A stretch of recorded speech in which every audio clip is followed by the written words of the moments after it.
បាទសម្រាប់ខ្ញុំ Jackson បាទប្រហែលជាគាត់អាចនឹងចាញ់ច្រាប់ Leo របស់ចាវិញបាទប៉ុន្តែសរសើរដល់ស៊ីណាគួរតែមានអីបន្តិចទៀតដើម្បីបន្ថែមគាត់ឲ្យគាត់ខ្លាំងណាអាស័យជារំលៃស៊ីណាស៊ីនឿនស៊ីណាបោកគឺស៊ីនឿនដេកបីចង់នេះខ្ញុំចង់ណា You can tell me ទូតសឹងចាំយើងទៅតរកកន្លែងស៊ីធ្វើមនុស្សឲ្យមាននំដៃថ្លៃឲ្យគុណពីរ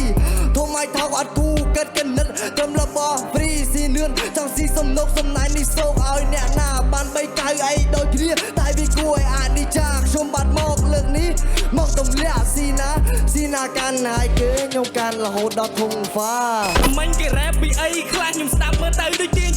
អញញ័រកត្រាក់ឯកាយវិការដូចញ៉ាញៀនឲ្យឆ្លងមិនផុតវគ្គនេះផងហើយដេកសម័យចង់លើកពៀនពេលនេះមានកម្លាំងអាចចេញទៅច្បាំងខ្ញុំដាក់អ្នកតទៅដេកមិនថាមកពីណាដែលចង់តវ៉ាឲ្យប៉ាំងឆ្លាចេញពិសេសត្រឹមតែស្លាប់បកាយកមកបហាចាក់ក៏ក្មេងទៅពេកមិនទៅលឺដូចប៉ាស៊ីម៉ាំងឲ្យចង់ប្រឆាំងម្ដាយដេកពាក្យខ្ញុំមកដោយដៅមិនខៀគាត់ខ្ញុំឆៅដូចជូសង្គ្រាភាសាមិនដឹងរោក៏ដឹងអ្នកថតឆ្កាំផ្នែកមើលឃើញព្រាពាក្យខ្ញុំមកដោយដៅមិនខៀមកខ្ញុំឆៅដូចជូសង្គ្រាភាសាមិនដឹងបដោយទៅដឹងអ្នកថតឆ្កាំផ្នែកមើលឃើញព្រាការលេងខាន់ឆ្លាញ់របស់ស៊ីណានេះគឺបានច្រើនជាង Jackson ស៊ីណារៀងមានបញ្ហានៅពេលដែលរត់ទៅ fast flow បន្តិចហើយបងគាត់ថាបើ keep មួយហ្នឹងវាយកាន់តែឆ្ងាញ់ហ្មងអត់បាច់ចាំលេង flow ឲ្យវគ្គនេះមិនបាច់យក flow មកយកតែផាន់ឆ្លាញ់មកបងគាត់ថា Jackson ជាមនុស្សដែលកំ pl ែងតែធ្វើយើងស្ដីមុតរហូតយល់ទេ